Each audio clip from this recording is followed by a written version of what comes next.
मैंने कभी भी नहीं सोचा था कि मैं इस हालत में आ जाऊंगी। हमारी यूट्यूब फैमिली एक बार फिर से स्वागत है आप सभी का मेरे एक नए ब्लॉग में। तो कैसे आप सब, आई होप अच्छे होंगे और अपने अपने घरों में स्वस्थ और मस्त होंगे और अपने काम में व्यस्त होंगे। जैसे कि मैं एकदम व्यस्त हो गई, मैं तो एकदम गायब हो जाऊंगी लग रहा है कुछ दिन में। और जैसा आप सबको पता है कि मैं आ चुकी हूँ अपने ससुराल उस दिन अपने मायके से, क्योंकि मुझे थोड़ी बहुत प्रॉब्लम हो गई थी जो कि मैं आप लोगों के साथ कभी शेयर करूँगी। अभी शायद शेयर ना कर पाऊँ तो कभी शेयर करूँगी कि क्या मुझे ऐसा हुआ था कि तुरंत मुझे आना पड़ा।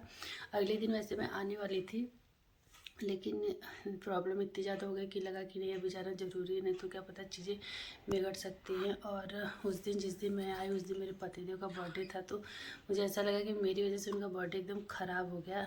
मतलब कोई भी पत्नी ऐसा नहीं चाहेगी, और मैंने भी ऐसा बिल्कुल नहीं सोचा था कि हॉस्पिटल जाना पड़ जाएगा उस दिन मतलब इतनी सारी चीज़ें एक साथ होने लगी। इनकी मामा की तबीयत ख़राब हो गई तो वो दिखाने आ गया, फिर ये मुझे लेने गए। फिलहाल मेरे भाई ने छोड़ा था लेकिन कुछ दूर इनको जाना पड़ा था। उसके बाद फिर मुझे हॉस्पिटल लेके गए, फिर लेके आए। वहाँ हॉस्पिटल में भी काफ़ी टाइम लग गया, फिर मामा को छोड़ना, तो बहुत सारी चीज़ें एक साथ होने लगी थी। तो मुझे मतलब ऐसा फील हो रहा था कि मेरी वजह से इनका बर्थडे ख़राब हो गया। लेकिन फ़िलहाल इन्होंने ऐसा नहीं बोला कि मेरा बर्थडे ख़राब होगा तुम्हारी वजह से। और इन्होंने कहा कि कौन सा, हम लोग बहुत मनाते ही हैं कि ख़राब हो गया। मैंने कहा नहीं, तो भी बर्थडे वाले दिन होता है ना, एक स्पेशल सा फील होता है, तो मेरी वजह से हो गया। लेकिन इन्होंने ऐसा कुछ नहीं बोला, मुझे ऐसा लग रहा था, मैं अपना बता रही हूँ। और मैं अपनी बात अब करूँ कि मैं तो एकदम गायब होने वाली हूँ, क्योंकि 2 दिन से मैं पूरा सोई नहीं हूँ। ये बच्चे इतना ज़्यादा परेशान कर रहा है। अपनी नींद ये मतलब शाम दोपहर में शाम में ले लेगा, और जैसे ही 10 बजता है ये ब्रश वगैरह करके एकदम टन से ऐसे देखने लगता है। और रात भर नहीं सोएगा, रात भर इनको दूध पीने के लिए चाहिए मुझे। मतलब मैं बैठ के ऐसे ऐसे झूल रही हूँ। मैं कभी कभी कभी तो मैं भूल जा रही हूँ, ऐसे ऐसे सोई रहती हूँ।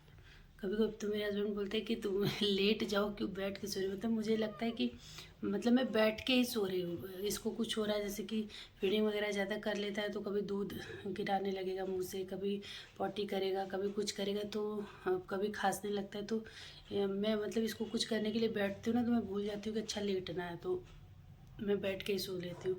जैसे मेरी मामी थी, दीदी थी, तो अगर जब देखती थी कि ज़्यादा हो रहा है ना, तो लोग इसको लेके गोदी में बैठती थी, कहती थी तुम सो जाओ। और पतिदेव की भी गलती नहीं, वो भी देखते हैं, लेकिन उनको ऑफिस जाना रहता है, इसलिए मैं उनको ज़्यादा डिस्टर्ब नहीं करती। और जैसे बच्चा रोता है तो हम लेडीज़ लोग होती ना फट से उठ जाती है, जो जेंट्स लोग होते हैं ना इनका नाक खड़खड़ बोलता है, तो बोलते ही रह जाता है। तो मैं इसका कुछ भी चेंज वगैरह कर लूँ, मेरे पतिदेव को कुछ भी नहीं पता चलता। हाँ, जब तक वो जागते रहते, देखते, बोलते तुम आराम कर लो, लेकिन मुझे लगता है कि मैं तो घर में हूँ, बिस्तर पे लेट लूँगी, आराम कर लूँगी, बच्चा सोएगा तो थोड़ा सो लूँगी। लेकिन इनको तो ऑफिस वगैरह जाना है। मतलब अभी मेरी इनकी मम्मी की लाइफ एकदम अस्त व्यस्त चल रही है। यहाँ तक कि मेरा कपड़ा भी मम्मी ही धुल रही है। मैं जल्दी से जा रही हूँ, बस कपड़ा चेंज करके आ जा रही हूँ, तो मम्मी को ही धुलना पड़ा। ये सब चीज़ें थोड़ी अजीब लग रही हैं, लेकिन अभी टाइम ऐसा है तो क्या कर सकते हैं। ऐसे दीदी थी तो दीदी से उतना मुझे संकोच नहीं लगता था। मैं मतलब वो मेरी ऐसी भी चीज़ें करती थी जो कि मैं आप लोग से बता नहीं सकती। लेकिन अभी मम्मी है तो भाई थोड़ा मम्मी से अजीब लगता है। लेकिन मम्मी कहती है कि आदमी जब इस टाइम काम नहीं आएगा तब कब काम आएगा।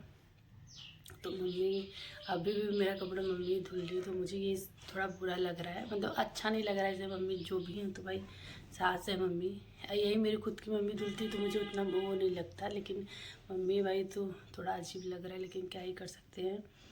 और ये बच्चा किसका किसका बच्चा, कौन कौन इस सिचुएशन में किसका किसका बच्चा इतना ज़्यादा परेशान करता है। ये सोता नहीं है यार, मेरी ज़िंदगी इसने झंड कर रखी है। अपने सो रहा है अभी, और मेरा सर में बताने से मतलब पीछे से पूरा ये साइड लेके पूरा गर्दन वगैरह सब पकड़ के इतना फट रहा है ना कि मैं बता नहीं सकती। मैं किससे जाऊँ बोलने की, मेरा दबाव मम्मी से बोलूँगी नहीं। पतिदेव ऑफिस चले गए, वो खुद ही थक के आते बेचारे, उनको लगता है कि मुझे सेवा पानी नहीं मिल रहा है।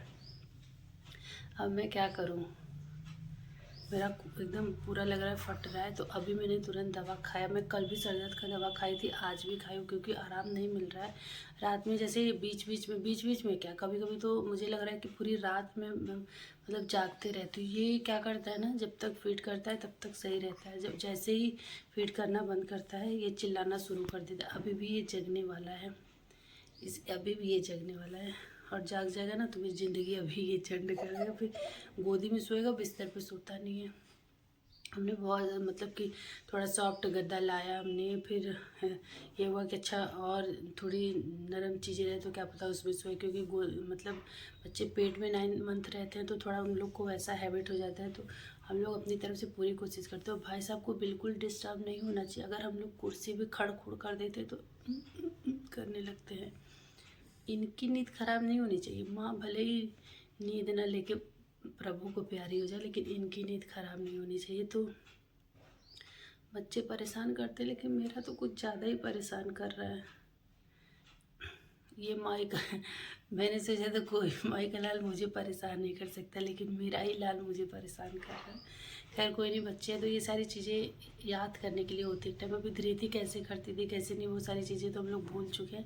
हाँ लेकिन ये है कि मेरी बेटी भी सोती कम थी। इसका भी मुझे लक्षण वही लग रहा है। पसीना दोनों भाई बहन को सेम होता है। मतलब इसको इतना ज़्यादा पसीना होता है कि रात में इसका पूरा नीचे से कपड़ा गीला हो जाता है। तो जहाँ ये सोता है ना, बेडशीट वगैरह गीला हो जाता है। तो इसको मैं रात में उठ के देखती रहती हूँ बराबर, और कपड़ा वगैरह इसका चेंज करती हूँ। और मुझे लगता है कि छोड़ दूँ, फिर लगता है नहीं, अभी तो ये मेरे ही सहारे है ना बेचारा। तो अभी मैं इतने दिन से अपना व्लॉग नहीं डाल रही थी, क्योंकि मतलब टाइम का नहीं, मतलब ये लग रहा था कि क्या ही शेयर करूँ, ज़िंदगी एकदम तहस नहस हो रही है। तो और भी सारी चीज़ें हैं शेयर करने के लिए आप लोग के साथ। अभी मैं फिर अपने मायके जाने वाली हूँ, देखती हूँ कब जाती हूँ। इस महीने में जाती हूँ, अगले महीने में जाती हूँ, क्योंकि 1 हफ्ते में रही हूँ। उसके बाद वो शादी करने में गई थी, तो अभी मैं आ गई थी। तो अभी देखते हैं कब जाते हैं। तो मैंने सोचा थोड़ी बहुत आप लोग से बात कर लूँ और अपनी हालत आप लोग को बता दूँ। तो अभी बस ये थोड़ा सा सिंदूर बिंदी लिपस्टिक ही लग जा रही। लिपस्टिक लगाने से लग रहा है कि हाँ थोड़ा ठीक ठाक है, लेकिन बहुत ज़्यादा बाबू परेशान कर, मतलब रात में कभी कभी सोता है, कभी कभी बहुत परेशान कर रहा है। तो 2 दिन से ये बहुत ज़्यादा परेशान कर रहा है। तो अभी ये उठने वाला है। तो चलिए मैं अपना ब्लॉग यहीं तक रहने देती हूँ। आप लोग को मेरा ब्लॉग पसंद आया तो लाइक सब्सक्राइब शेयर ज़रूर से ज़रूर करिएगा। और अगर आप मेरे चैनल पे नए हैं तो चैनल ज़रूर सब्सक्राइब कर लीजिएगा। चलिए फिर मिलते अगले ब्लॉग में मस्ती भरे ब्लॉग के साथ। अभी थोड़ी अपनी सिचुएशन आप लोग के साथ शेयर करना, तो मेरा ब्लॉग नहीं आ रहा था, तो मैंने सोचा थोड़ी बहुत बातें आप लोग के साथ शेयर कर दूँ। तो चलिए फिर मिलते हैं अगले ब्लॉग में। तब तक के लिए बाय बाय, टेक केयर। उठ गए भाई साहब।